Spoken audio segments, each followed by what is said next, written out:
Live from the campus of Penn State University, this is PSN News. It's Wednesday, March 1st. We have all you need to know about Penn State faculty salaries, as well as details on a water shutdown in Center County. We also have more on a plane crash in Nevada, along with weather, sports, and entertainment. Stay tuned.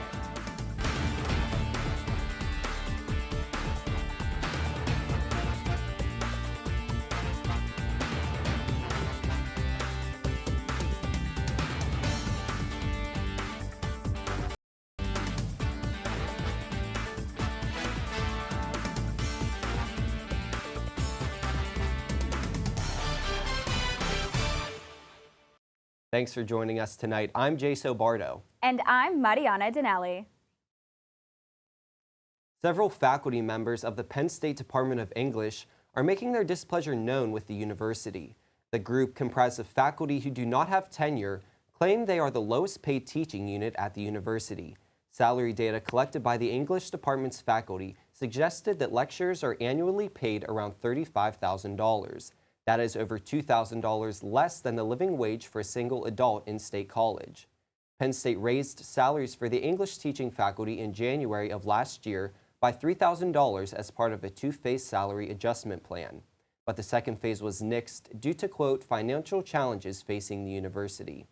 When asked about the situation, University President Neely Bendapudi said, quote, I know that we will not be able to solve it overnight, but if we are able to truly be the place that everybody wants to come, we must address that, end quote. The university has made no further official comments on the situation.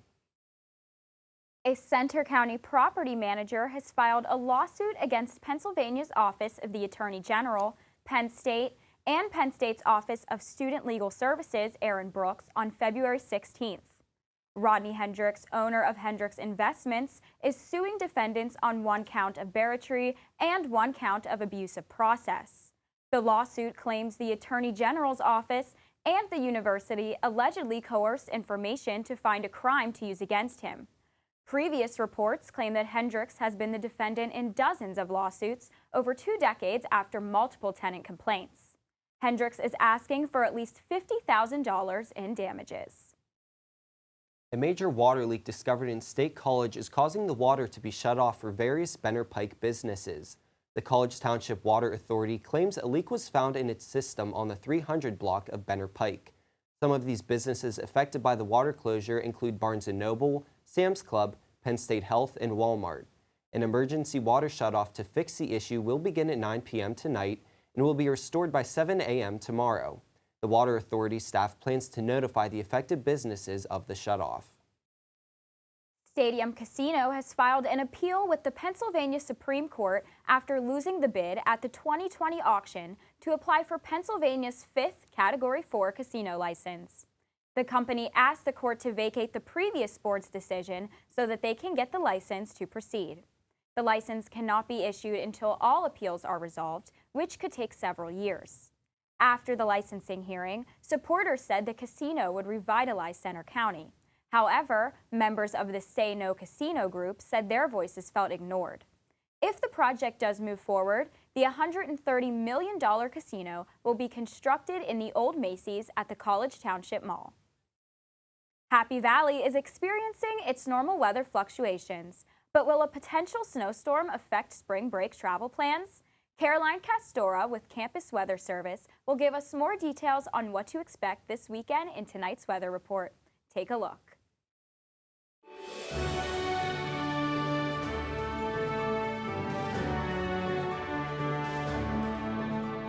From the students of Penn State Meteorology, here is your Penn State Campus Weather Service forecast. Happy Wednesday, everybody. It's student meteorologist Caroline Castor with your PSN forecast. And right now we're starting to get a glimpse of a beautiful sunrise over Beaver Stadium. And it was actually very nice today. We topped out at about 55 degrees, and it feels like 55 degrees with that sunshine. Winds are coming out of the south at 9 miles per hour, so not too bad of a day to start out your March. And temperatures across the state warmer out towards our west, with Pittsburgh getting pretty warm up to 69 this afternoon, and then a little bit colder as you move out towards Philly in that area. But compared to this time yesterday, we were about 13 degrees warmer than we were around 24 hours ago. And then even out towards Pittsburgh, 30 degrees warmer than they were this time yesterday. And so there's a little blob of warmer air, but it is going to get cold again as we approach the weekend. And it's going to come with a wintry mess for your Friday, but I'll stay tuned. I'll talk about that a little bit more. For now, Wednesday, this is tonight. We just have some cloud covers. Temperatures will drop normally overnight, and then some rain will start to build into your overnight hours into Thursday. Just some pockets of rain here and there, mostly staying out situated towards our southeast, and then that'll clear out by Thursday. So we'll have one more day of dry or after the rain, and then Friday is when this mess comes around. So here's what I was talking about. There's a lot of pink. It's going to be a wintry mix. We don't exactly know what it's going to be for this forecast, and so there's a lot of uncertainty with this wintry system. And then it should clear out by the weekend, and then Saturday another chance for some wintry mix or winter weather, up in the northwestern portion of the state, but then it clears out again by Sunday, and we remain dry for the rest of your weekend before another system could possibly bring us something by next week. So for tonight, your low is going to be 42 degrees, scattered showers, and then tomorrow we will bounce up to 53 again, so another warm day in our area before the snow comes and the wintry mess comes in your 7-day forecast on Friday. You can see temperatures drop steeply on Friday for a high of only 36 degrees, but then we start warming back up again as we move into the week, and there are going to be some peaks of sunshine, like I mentioned, once that initial system moves out of our area.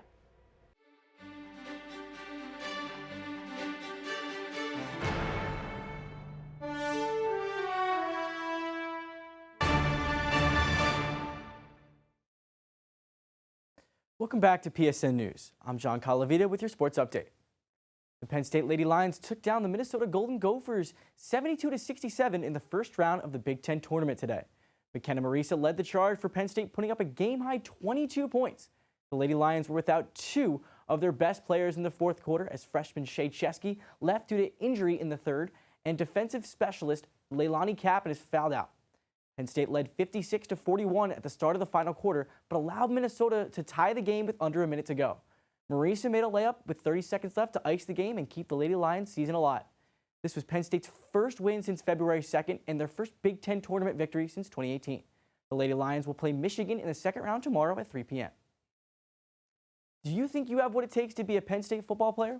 Penn State football's walk-on or run-on tryout began this afternoon. The second interest meeting is tomorrow over Zoom at 5 p.m.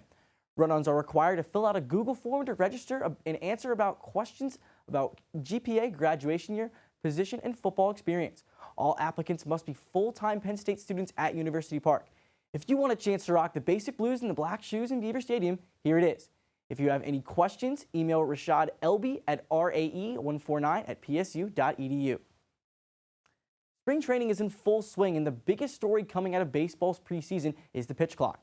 Major League Baseball implemented this rule during the offseason in hopes of shortening games after experimenting with the concept in the minor leagues. Basically, pitchers have 20 seconds from the time they receive the ball from the catcher to throw another pitch or a ball will be called. On the other side, a batter has to be in the box ready to hit with at least 8 seconds left on the clock or a strike will be called. The new rule is serving its purpose as the average game length is now 2 hours and 37 minutes over the first week of spring training compared to last year's mark of 3 hours and 1 minute. That's all for your sports update. After the break, Max Kugler has the latest updates from the entertainment world. Stay tuned. Welcome back to PSN News. I'm Max Kugler with your entertainment update. Feeling hungry? Well, you're about to be, because a new barbecue joint is in town. Bonfire Old Fashioned Barbecue opened up last week on East College Ave, down towards Benner Pike. Owner Josh Koenig has been in the local restaurant industry for a while, and finally was able to open up a brick and mortar location after running a catering business with his mother and father for a few years. Bonfire won't be offering dine-in services until mid-April, but at the moment they are open for takeout. They're serving classic fare like ribs, pulled pork, and mac and cheese. Koenig says when dine-in does open, it will be, quote, a homey, relaxed atmosphere, a place everyone can hang out. That sounds good to me. I know I can't wait to try it. Staying in State College for spring break, but looking to get out of town for a quick trip? Visiting the Boalsburg Farmers Market may just be the place for you. Located 15 minutes outside of State College, the Boalsburg Farmers Market is open for business every Tuesday from 2 to 6 p.m. and offers a wide variety of fresh produce, meats, and baked goods, all produced in the heart of Pennsylvania. The Pennsylvania Farmers Market is currently held indoors at the Boalsburg Fire Hall. But in the summer, it's moved outside to the parking lot of the Pennsylvania Military Museum. Another fun fact is that the farmers market is producers only. This means that everything sold was grown or produced directly by the vendors. The market offers a wide variety of products such as hot sauces, maple syrup, handmade soaps, fresh pasta, sausages, and more. Sounds like a great way to spend a Tuesday. The Screen Actors Guild Awards were this past Sunday, and the cast of Everything Everywhere All at Once swept the stage, winning the award for Outstanding Performance by Cast, as well as for both male and female supporting actor awards. A few notable actors from our childhood were honored on stage as well. Ki Hoi Kwan, part of the cast of Everything Everywhere All at Once, appeared in Indiana Jones as Short Round and in The Goonies as Data. Actor Brendan Fraser from The Mummy won Outstanding Lead Male Actor for his work in The Whale. Funnily enough, both of these actors have worked together in the past in the 1992 comedy Encino Man. As these awards historically tend to align with the winners of the Oscars, it will be exciting to see who takes home a golden trophy at the Academy Awards 2 weeks from now. That's all your entertainment update from me. After the break, interview anchor Adam Tinkleman will be speaking with Robert Triarco, a freshman choir member at Penn State. Stay tuned. Hello and welcome back to PSN News. I'm Adam Tinkleman, and with me tonight is Bobby Tricarico Jr., a freshman choir member at Penn State. Bobby, thanks so much for being here tonight. Of course, happy to be here. Oh, my first question is, we mentioned that you're a choir member. Can you tell us some of the organizations that you're a part of? Yes, right now I'm currently in the Glee Club with Dr. Kiver. I'm also in the High Lows, a small subset of the Glee Club with Dr. Kiver, and I'm in the Essence of Joy with Dr. Leach. Wow, that's a lot for sure. And are you studying anything related to music right now? Nope. I am an aerospace engineering student, actually. Music has just been a hobby. Wow, okay, so that's a pretty big jump. I think most people wouldn't really associate engineering and music. Could you tell us a little bit about what drew you to these organizations? Well, all throughout high school, I sang in choirs and did musicals and the such, and music has always been a way for me to express myself outside of my love for engineering. I know that's what I want to do with my life. It gives me a different sense of purpose in life. So I've always wanted to try to pursue music into college. Right, so it's extremely a strong passion for you. And I know that it's really not at all related to engineering. Was there any hesitation in joining some clubs that really weren't surrounding your major? Yes, so much hesitation. I had to think it out long and hard just because I wasn't entirely sure if I'd be able to make it work. I thought that it might take too much focus off what I was doing with my classes, but it works. You just have to try to figure out exactly what you want to do with your schedule. First semester, kind of a bit of a mess for me. I had my music and my classes all jumbled up, and it was difficult to manage. Second semester, I got a little lucky. My schedule actually worked out pretty perfectly. From 8 a.m. to 2 p.m., I have all of my engineering classes and the like. Wow. And past that, starting at 3:25, I have all of my music classes for the rest of the night. So I actually have two halves to my day, engineering and music. Much easier to manage this way. Yeah, I was going to say, that's actually pretty convenient for you, huh? So I know these clubs, you're part of several, but they should provide some pretty good networking opportunities. Am I correct in that? Yes, there's actually a funny story about that. With the Essence of Joy, there's an alumni choir called Essence of Joy 2. And Essence of Joy is a lot about family. So we like to try to get together with the alumni, get to know them, and we were actually having dinner in the choir room one night before a concert. I sat down to a random alumni member, began talking to him, exchanged names and the like, and he asked me, "What's your major?" I say, "Aerospace engineering." He goes, "No kidding, I work with an aerospace company." I go, "Who?" He goes, "Northrop Grumman," who have worked on projects, to my belief, such as the Artemis project or the James Webb Telescope. So that was very strange, and I was like, "Oh, okay, wonderful. How about an internship?" So I've been talking to him, and we're looking forward to that possibly this summer, if not next summer. Wow, that is a very high-profile relationship to have. Yeah, for a choir. So how much contact have you had with this, what was it, the second group, the alumni group? Oh, well, we've met them twice. They came down for our last concert at the end of December, and we had a dinner with them, as I said, before the concert. We got a chance to exchange with everybody, sing together. Obviously, that brings people together. And we've also seen them perform once at a local church that we also performed at. So you've had plenty of experience communicating with the members of this alumni program as well. Yes, I've through music, not just Essence of Joy, but the other ensembles that I'm in, you meet so many people, and people are drawn together through music. There are other organizations and events with engineering, but you're there to work usually, or possibly get a job. With music, people are brought together on, in my opinion, a sense of passion and happiness in terms of what they love to do, and they enjoy it, and that's why they want to be there. And then from that, you can start making connections with people outside of music. Yeah, I love that, how you really are able to express yourself in this way that you usually wouldn't find in other settings.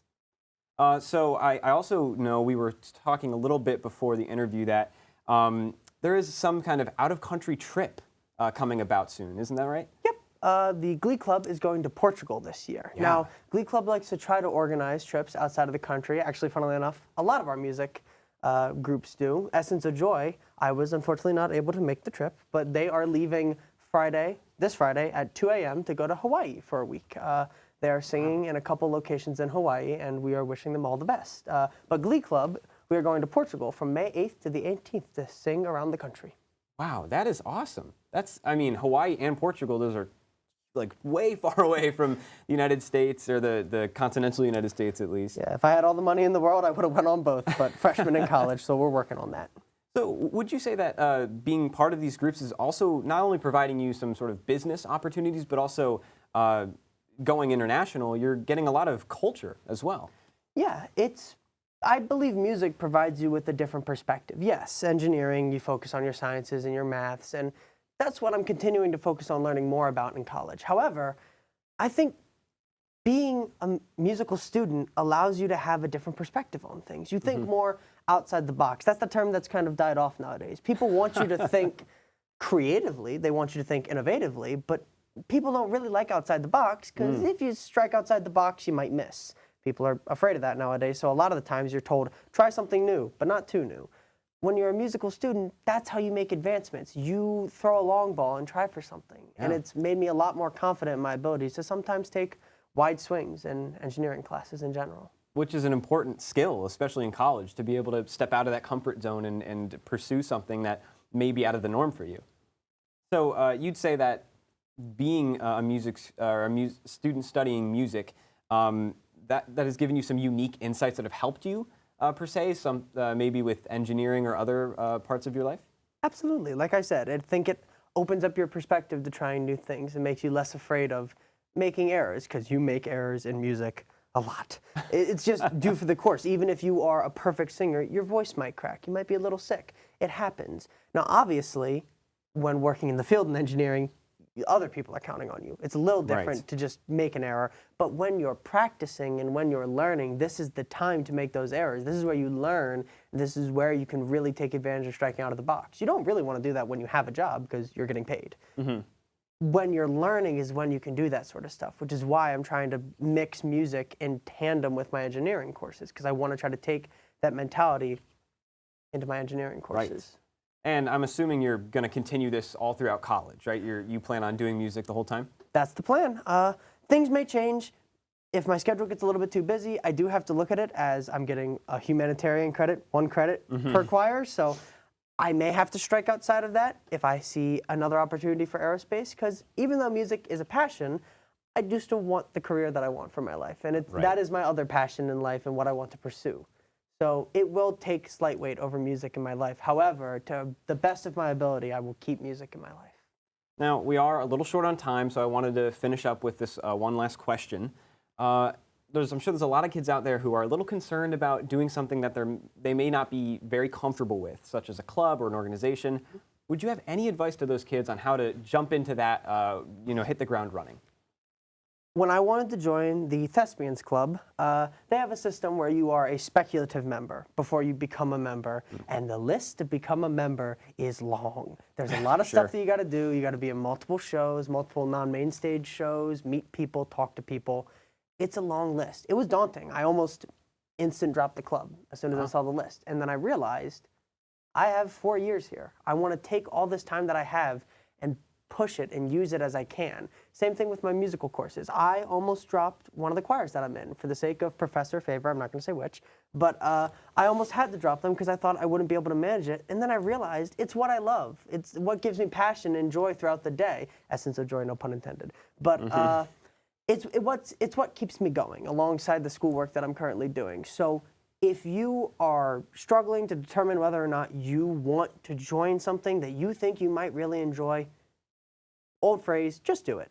Just try it once. It's room to make error. If it doesn't work, there's so many options for late drop at Penn State. You can figure it out if it's not working, but you'll be much more regretful in life if you don't take those chances. Yes, good words. Bobby, thank you so much for being here tonight with us. Of course, thank you for having me. Up next, Jace and Marianna will bring you the latest news from across the nation. Stay tuned. 2 people are dead and 11 are injured after a pickup truck crashed into a group of bicyclists in Arizona.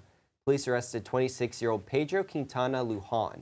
He's facing several criminal charges, including manslaughter, aggravated assault, and causing serious injury or death by a moving vehicle.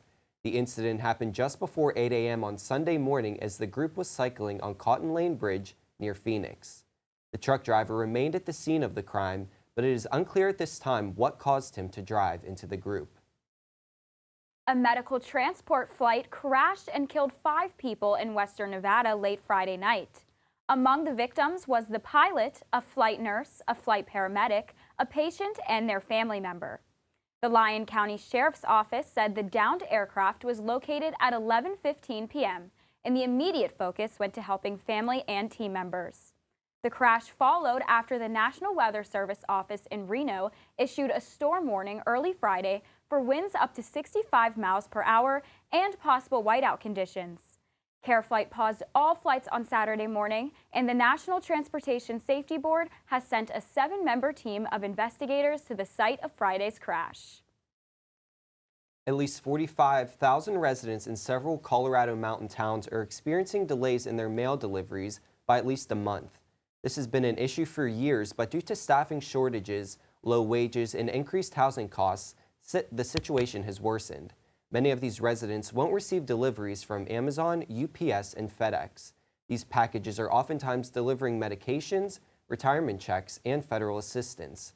Instead, these items are being delivered to local post offices to be delivered by workers hired by the U.S. Postal Service as rural postal workers. Elected officials in Colorado have acknowledged the complaints from their constituents over the past few years, but the problem has yet to be solved.